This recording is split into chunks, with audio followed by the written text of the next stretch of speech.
नमस्कार दोस्तों, उम्मीद है आप सब ठीक होंगे। तो आज हम बात करेंगे सुदर्शन चैनल की। चैनल कहना, खैर मीडिया चैनल कहना उसको ठीक नहीं होगा, लेकिन उन्होंने चैनल बनाया हुआ है तो सुदर्शन चैनल तो अब बोलना पड़ेगा।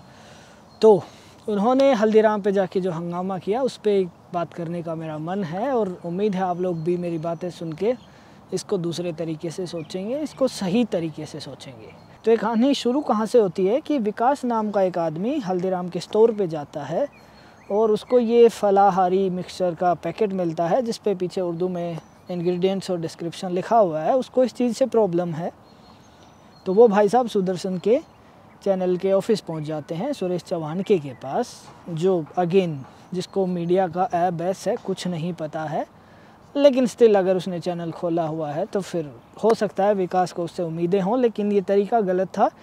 कहीं ना कहीं ये भी हो सकता है कि वो बंदा प्लांटेड हो, क्योंकि अगर किसी चीज़ से प्रॉब्लम थी तो वो ना फूड डिपार्टमेंट के पास गया, ना पुलिस के पास गया, ना किसी और अधिकारी के पास, वो सीधा सुदर्शन के चैनल पे। ये थोड़ा अजीब नहीं है?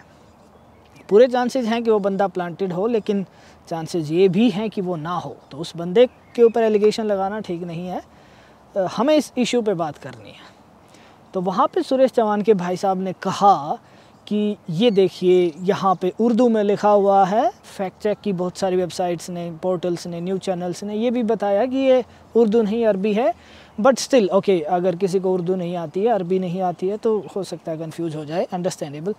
लेकिन उसके बाद उस भाई साहब का ये कहना है कि ये व्रत में खाने वाली चीज़ है। पहली बात, ये स्टोर में मिलता है, कोई भी खा सकता है, लेकिन चलो मान लें ये व्रत वालों के लिए चीज़ है, व्रत में लोग इसको प्रयोग करते हैं। तो उन भाई साहब को प्रॉब्लम ये है कि इस पे उर्दू में क्यों लिखा हुआ है। जो व्रत करने वाले लोग हैं उसके हिसाब से उनको हिंदी और इंग्लिश ही आती है। ये सच नहीं है। साउथ इंडिया के बहुत सारे लोग व्रत करते हैं, उन्हें ना हिंदी आती है ना इंग्लिश आती है। हालांकि उनकी इंग्लिश अच्छी होती है ज़्यादातर, लेकिन फिर भी बहुत सारे ऐसे लोग हैं जिन्हें इंग्लिश नहीं आती। काफ़ी और भी जगह आपको मिल जाएंगी। इंडिया में बहुत सारी भाषाएं हैं दोस्त। तो यहाँ पे भी ये मार खा जाते हैं जब ये कहते हैं कि इंग्लिश या हिंदी में होना चाहिए। जब ये भाई साहब उर्दू चिल्ला रहे होते हैं, जब गाय के मांस का तेल और पता नहीं क्या क्या किसी की चर्बी का तेल चिल्ला रहे होते हैं, तो उस उर्दू वाले फ्रिज के जस्ट ऊपर, बिल्कुल इतना सा ऊपर, इंग्लिश में लिखा होता है सब कुछ। भाई साहब को नज़र नहीं आया, है ना कमाल की बात। क्योंकि उनकी आंखें बंद हैं, उनका हेट्रेड से दिमाग इतना भर गया है कि उर्दू उसको अर्जुन के लिए जो चिड़िया की आंख हो गई थी उस तरह का काम हो गया, उसको इंग्लिश दिखाई नहीं दी उसके जस्ट ऊपर। तो अब बात करते हैं कि बीइंग ए मीडिया हाउस उनकी जिम्मेदारी क्या थी। अगर वो अपने आप को मीडिया हाउस बताते हैं तो पहली जिम्मेदारी उनकी ये बनती थी कि इस चीज़ का पता लगाएं। ये भाई साहब न्यूज़ चैनल के मालिक या फिर संचालनकर्ता बनने का दावा करते हैं, इन्हें ये नहीं पता गूगल ट्रांसलेटर से कोई भी लैंग्वेज, लगभग सारी दुनिया की लैंग्वेज कवर्ड हैं उसमें, लगभग कह रहा हूँ मैं, तो आप एक कैमरा से स्कैन करके वो बता देता है, इसका ट्रांसलेशन दे देता है इंग्लिश में, हिंदी में, जो आपको समझ आती है उस भाषा में, कि यहाँ पे ये जो भाषा लिखी हुई है उर्दू है या अरबी है, उसका ये मतलब है। उन भाई साहब ने वो भी ट्राई नहीं किया। ये जिम्मेदार मीडिया हाउसेज हैं। दूसरा, अगर आपको लगता है इसमें प्रॉब्लम है तो पहले आपको अप्रोच करना चाहिए हल्दीराम के मैन्युफैक्चरिंग पैकेजिंग यूनिट को, कि आप लोग ये जो बना रहे हो ये क्या है, और जो पैकेजिंग पे आप लोग ये सब लिख रहे हो ये क्यों लिख रहे हो, इसका क्या मतलब है।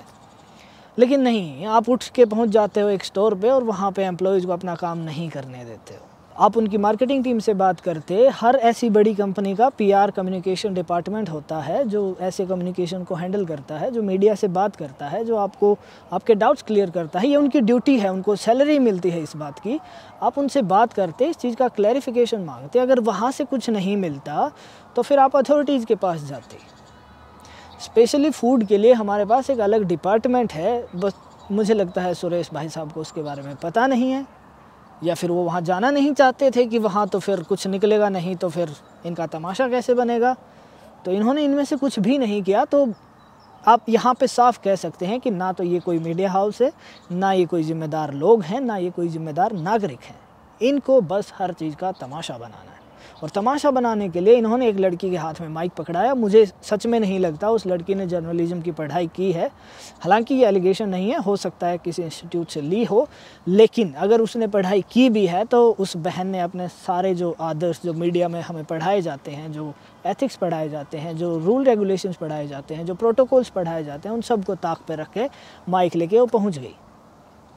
और वहाँ पे जाके उन्होंने सीधे सीधे अगर मैं तौर पे कहूँ तो परेशान करना शुरू कर दिया, स्टोर के एम्प्लॉयज़ को ह्यूमिलेट करना शुरू कर दिया कि आपने ये क्यों लिखा है। और वहाँ पे भी आप देखिए एक बात, स्टोर पे वो जो महिला थी वो उनको साफ साफ कह रही हैं कि आपको ये उर्दू ही क्यों पढ़ना, आपको ये अरबी ही क्यों पढ़ना है, आप इंग्लिश में पढ़िए, ये उसी का ट्रांसलेशन है।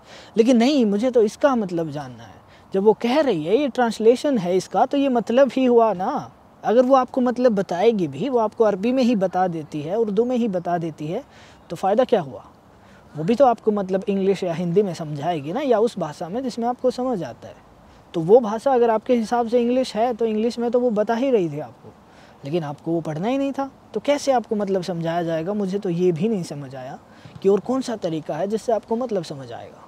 और रही बात भाषा की, तो इन लोगों को इतनी दिक्कत है, इनको इंग्लिश से दिक्कत नहीं है, इंग्लिश जैसे इनके चाचा ने बनाई है। मेरे दोस्त, इंग्लिश भी विदेशियों की भाषा है, इंग्लिश भी इन्वेडर्स की भाषा है, उन्होंने भी हमारे ऊपर आक्रमण किया था। और अगर आप ये कह रहे हो कि ज़्यादा लोगों को इंग्लिश आती है, हिंदी आती है, तो एक बार सेंसस का डेटा देखिए, उर्दू इंग्लिश से कहीं ज़्यादा ऊपर है जब बात फर्स्ट लैंग्वेज की आती है। समझ रहे हैं आप इसको?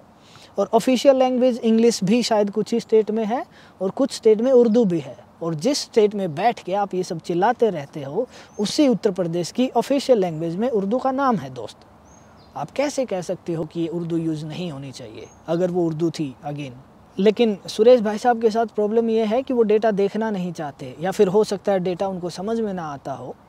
हिंदुस्तान एक इतना बड़ा देश है, यहाँ पे इतने कल्चर हैं, और उसमें अगर आप ऐसे सेलेक्टिव जर्नलिज्म करने लग जाओगे दोस्त, तो आप तो सत्यानाश हो। आप तो खैर पहले ही हो और ज़्यादा कर दोगे। तो इस थोड़े डेटा को समझने की कोशिश कीजिए भाई साहब। जिस इंग्लिश से आपको आज मोहब्बत हो रही है वो भी आक्रांता ही थी, और जिस इंग्लिश को आपको लगता है कि बहुत लोग समझते हैं, उसका नंबर देखिए। जब फर्स्ट लैंग्वेज की बात आती है तो उर्दू इंग्लिश से ऊपर है, और इंग्लिश से ऊपर बहुत सारी भाषाएं हैं। गुजराती है, मराठी है, बंगाली है, तेलुगु है, बहुत सारे लोग हैं जो अलग अलग भाषाएं बोलते हैं। आपने तो उसके लिए तो सवाल नहीं उठाया। समझ रहे हैं? आपको देश से प्यार नहीं है, आपको उर्दू से नफ़रत है। फ़र्क है इन दोनों चीज़ों में।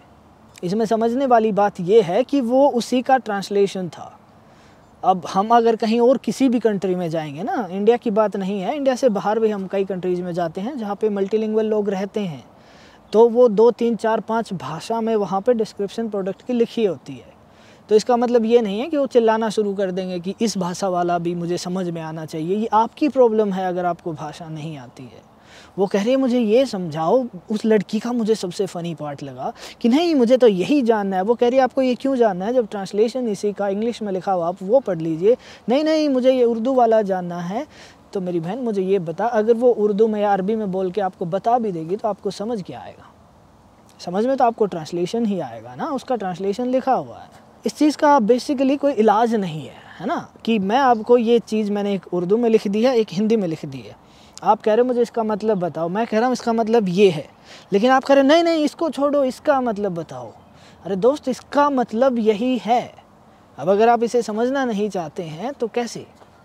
ये पॉसिबल ही नहीं है ना। यहाँ पे प्रॉब्लम आती है एथिकल मीडिया की, यहाँ पे प्रॉब्लम आती है हमारे लोगों के समझने की। जब तक इन मीडिया हाउसेज पे ऐसे रूल रेगुलेशन नहीं लगाए जाएंगे कि ये एथिक्स से बाहर ना जाएं, कम से कम ये जो खुद को मीडिया हाउस बोलते हैं ये रूल्स ना तोड़ें। वैसे ही यूट्यूबर्स ने बहुत गंद मचा रखा है हमारे यहाँ, तो कम से कम इन लोगों को थोड़ा सा प्रोटोकॉल फॉलो करना चाहिए, समझना चाहिए कि क्या सही है क्या गलत। इन्हें खुद पहले ट्रेनिंग लेनी चाहिए। और जहाँ तक आजकल मैं जो पत्रकारों की खेप देख रहा हूँ, मुझे लग रहा है ये पत्रकारिता पढ़ के नहीं आ रहे हैं।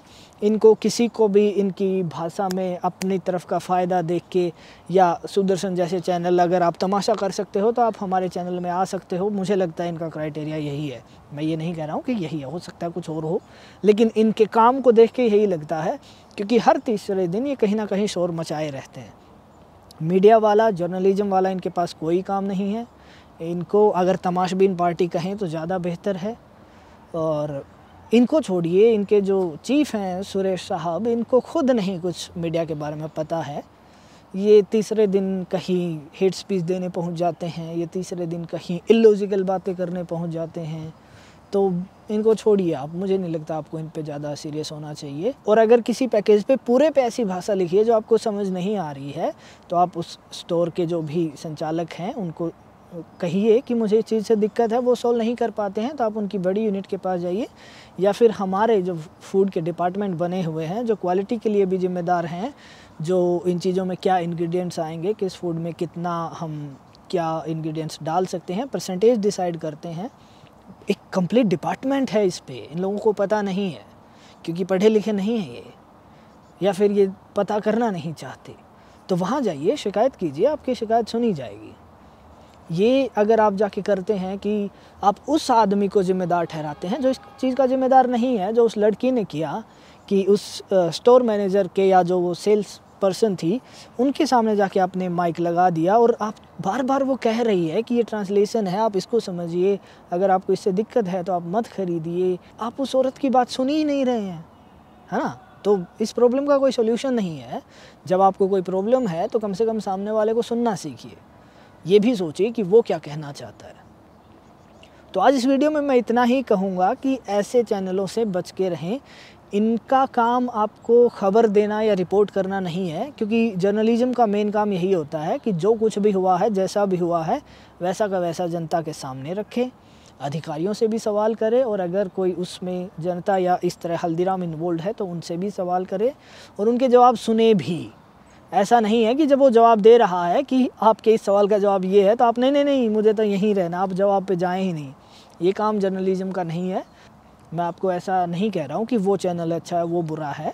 हर चैनल में अच्छे लोग भी हैं, बुरे लोग भी हैं, यहाँ पे भी होंगे, लेकिन डिपेंड करता है उस चैनल का मोटिव क्या है, उनके आदर्श क्या हैं और वो अचीव क्या करना चाहते हैं। ये ज़्यादातर डिपेंड करता है जो मैनेजिंग कमेटी होती है, जो चीफ एडिटर होते हैं, उन लोगों पे। और सुदर्शन का जो ये वाला खेप है, ये वाला जो खेमा है, ये ख़त्म हो चुका है दोस्त। इनके दिमाग में सिर्फ कम्युनलिज्म भरा है, इनके दिमाग में गलत चीज़ें भरी हैं। तो मुझे नहीं लगता आपको यहाँ से कभी कुछ मिलेगा। तो हो सके तो इसका अवॉइड कीजिए। और अच्छे चैनल, अगर किसी चैनल की एक रिपोर्ट अच्छी है तो आप उसको फॉलो कीजिए। ऐसा नहीं है वो चैनल सारे काम अच्छे करेगा। तो बस मैं यही कहूँगा कि खबर में और तमाशे में फ़र्क करना सीखिए और अपना ख्याल रखिए। मिलते हैं जल्दी किसी वीडियो में।